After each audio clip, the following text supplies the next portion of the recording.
Testing 1, 2, 3. We're on. We're here to investigate a patient that killed 3 innocent teenagers on a Halloween in 1978. He was shot by his own psychiatrist and taken into custody that night, and has spent the last 40 years in captivity. Hello, Michael. I have something you might like to see.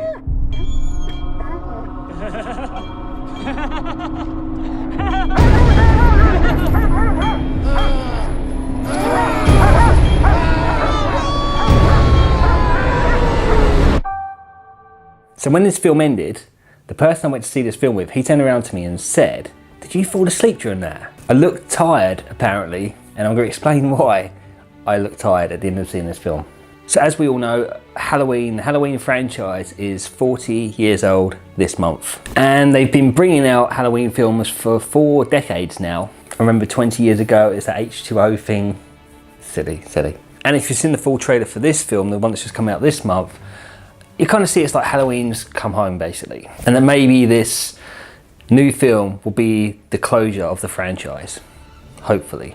So I was excited about seeing the film from the trailer. And when I was in the cinema, the 18 certificate, that was another thing that got me excited. I didn't realise it was an 18 before I got there. So when that came up on the screen, I was thinking, ooh, this could be good. Because as you probably know, there's franchises that have been 18s at the beginning, and now they dropped the certificate to like 15 now to keep it more family friendly. Like Predators did that recently as well. Like the very first Predator was an 18, and this one that came out a couple of months ago was a 15, which is pretty bad. So anyway, this Halloween one, it was an 18 certificate. I was getting really excited, thinking, okay, there could be a lot of really gruesome scenes in this, a lot of gore maybe, a lot of scary stuff. And then the opening title started, and even that got me more excited. The titles were very retro, and the music playing at the top of it was John Carpenter's original Halloween theme, but a bit more up-tempo. And of course, John Carpenter is doing the music throughout this film as well. But thinking back, that's all this film really was, a retro / nostalgia trip. They even used like similar scenarios that the first film had. They featured things like tape recorders, 35mm film negatives, police radios, old school surveillance cameras. You only see a mobile phone twice in the whole film. And I think by using a lot of the props in this film, that helped keep the film very retro, trying to kind of make sure it had that same feel as the original. But we have moved on 40 years since the very first film. Horror films have changed in the last 40 years as well. And this is where I think younger audiences aren't going to like this Halloween film very much, because the pace seemed a bit dated, the writing seemed a bit, it seemed like it's right. Some of it was very predictable, and some of the writing just seemed very, I didn't like it. Some of the lines were just a bit cheesy. And then you're watching the film as well, and then there's some bits are really funny in it where it's not even supposed to be funny. And I think the younger audiences are just not going to like this very much. But I say, because horror has changed in the last 40 years, you watch a lot of horror films now, they do scare you. And the scare factor in this new Halloween film is an absolute zero. Absolutely zero. There's no scare factor in this film at all. It wasn't filmed in a way where it was scary. There was one bit that scared me, just one bit. But that wasn't even a Michael Myers moment. He wasn't even involved in that scene. Well, I guess he was like kind of linked, but he actually wasn't in that bit. So that was it. Just one bit scared me in the whole film. So yeah, the reason I looked tired at the end of this film is because I was very relaxed. I wasn't scared.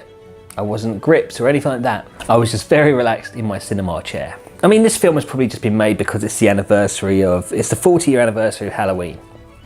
I get that. But I think with putting more time, more thought, and just, I don't know, if it just been written and maybe directed a little bit better, they could have made a really good film out of this. So it's very likely that in 10 years' time, they're going to release a 50-year anniversary Halloween film. And up until that 50-year anniversary, they're probably going to release a whole bunch of films up until then as well. And most likely, with these new diversity rules that come into film funding, the next Michael Myers will probably be a blind Asian Michael Myers. If you're a really, really huge fan of the Halloween film, the very first Halloween film, you probably will like this. I think it will appeal to an older generation who actually saw the film in their youth. I was born around the same time as the Halloween franchise, and I will forever and always be the same age as the Halloween franchise. But this one didn't appeal to me, but I think for those who would have been around, Probably around 18, 19, 20, 21, when the first Halloween film came out. You're probably gonna like this one. So yeah, if you're in your 50s, 60s maybe, you'll like this. I did notice that with the age group in the cinema, it was quite packed, but there was an older generation in there. There were some younger people, but when I came out, they also looked a bit tired too. You